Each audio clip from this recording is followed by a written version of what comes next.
Hello guys, ഉപ്പും മുളകും ഒരു കിടുക്കാച്ചി സർപ്രൈസ് എത്തുന്നു മക്കളെ. നമ്മുടെ സിദ്ധുവിന്റെ വക നമ്മുടെ പാറമട വീടിന് ഒരു മുട്ടൻ സർപ്രൈസ്. വെള്ളിയാഴ്ചത്തെ എപ്പിസോഡിന്റെ പ്രൊമോയാട്ടോ ഞാൻ പറയുന്നത്. അപ്പൊ എന്തായാലും ഒരു കിടിലൻ പ്രൊമോ തന്നെയാണ്. നമ്മുടെ സിദ്ധു എല്ലാവരോടും ഒരു സർപ്രൈസ് ഉണ്ട് എന്ന് പറയുന്നുണ്ട്. അപ്പൊ നമ്മുടെ ഭവാനി അമ്മയും ശിവാനിയും ലച്ചു എല്ലാവരും ചോദിക്കുന്നുണ്ട് എന്താ സർപ്രൈസ് എന്ന് ചോദിക്കുമ്പോൾ നമ്മുടെ സിദ്ധു പറയുന്നുണ്ട് സർപ്രൈസ് അത് പറയാൻ പറ്റത്തില്ല എന്നൊക്കെ പറയുന്നുണ്ട്. അപ്പൊ നമ്മുടെ മെർലിനും കേശുവും എല്ലാവരും ഉണ്ട് കേട്ടോ. അപ്പൊ നമ്മുടെ മെർലിൻ പറയുന്നുണ്ട് ലാസ്റ്റ് ഇങ്ങനെ കുറെ എല്ലാവരും ചിന്തിച്ച് നിൽക്കുക.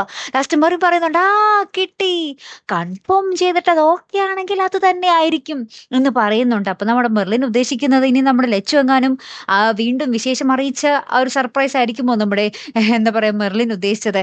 എന്തായാലും നമ്മുടെ സിദ്ധു പറയുന്നുണ്ട് നമ്മുടെ വീട്ടിലേക്ക് ഒരു കിടുക്കാച്ചി അതിഥി വരാൻ പോകുന്നു എന്നും പറയുന്നുണ്ട്. പിന്നെ കാണുന്നത് പൊടിപ്പൂരാട്ടോ.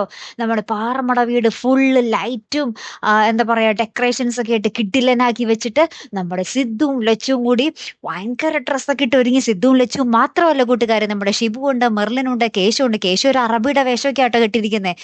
നമ്മുടെ ശിവാനി, പാറുക്കുട്ടി, കല്ലുമോൾ എല്ലാവരും കിടിലൻ പാർട്ടിക്ക് പോകുന്ന പോലെ കിടുക്കാച്ചി ഡ്രസ്സൊക്കെ ആയിട്ട് ഇട്ടിരിക്കുന്നത്. നമ്മുടെ സിദ്ധുവും ലച്ചും പിന്നെ ഒരു രക്ഷയില്ല. അവർ രണ്ടുപേരും കൈയൊക്കെ കോർത്ത് പിടിച്ച് വരുന്ന ഒരു കിഡിലൻ സീനൊക്കെ ഉണ്ട് ഇതിനിടയിൽ. പിന്നെ അത് പറയുന്നത് പാറമട വീട്ടിൽ നക്ഷത്ര തിളക്കം എന്ന് പറഞ്ഞിട്ടൊരു വലിയ കാട്ട കാറോന്ന് നിൽക്കുന്നുണ്ട്. നമ്മുടെ ധർമ്മജൻ അതിൽ നിന്ന് ഇറങ്ങി വരുന്നുണ്ട്. അപ്പൊ എല്ലാവരും ഭയങ്കര സന്തോഷത്തോടെ നമ്മുടെ ധർമ്മജന്റെ അടുത്തേക്ക് ഓടുകയാട്ടോ. അപ്പൊ നമ്മുടെ ധർമ്മജൻ സിദ്ധുവിന്റെ അടുത്ത് ചോദിക്കുന്നുണ്ട്, സിദ്ധു ഞാൻ ആ സർപ്രൈസ് പൊട്ടിക്കട്ടെ എന്ന് ചോദിക്കുന്നുണ്ട്. അപ്പൊ നമ്മുടെ സിദ്ധു പറയുന്നുണ്ട് ചേട്ടാ അത് പൊട്ടിക്ക് ചേട്ടാ എന്ന് പറയുന്നുണ്ട്. അപ്പൊ നമ്മുടെ ധർമ്മജൻ പറയുന്നുണ്ട് ഇതൊന്നും അല്ല മക്കളെ, സർപ്രൈസ് പുറകെ വരുന്നതേ ഉള്ളൂ എന്ന് പറയുന്നുണ്ട്. എന്തായാലും ഒരു കിടിലൻ എപ്പിസോഡാട്ടോ നമ്മുടെ വെള്ളിയാഴ്ച വരാൻ പോകുന്നത്. മറക്കാതെ കാത്തിരുന്ന് കാണട്ടെ. എന്തായിരിക്കും സർപ്രൈസ്? പ്രേക്ഷകരെ നിങ്ങൾക്ക് ഊഹിക്കാൻ പറ്റുന്നുണ്ടോ? ഒന്ന് കമന്റ് ചെയ്യണേ. കാത്തിരുന്ന് തന്നെ കാണാട്ടോ. അപ്പൊ അടുത്തൊരു വീഡിയോയുമായി വരുന്നത് വരയ്ക്കും here I am the Malayali signing of.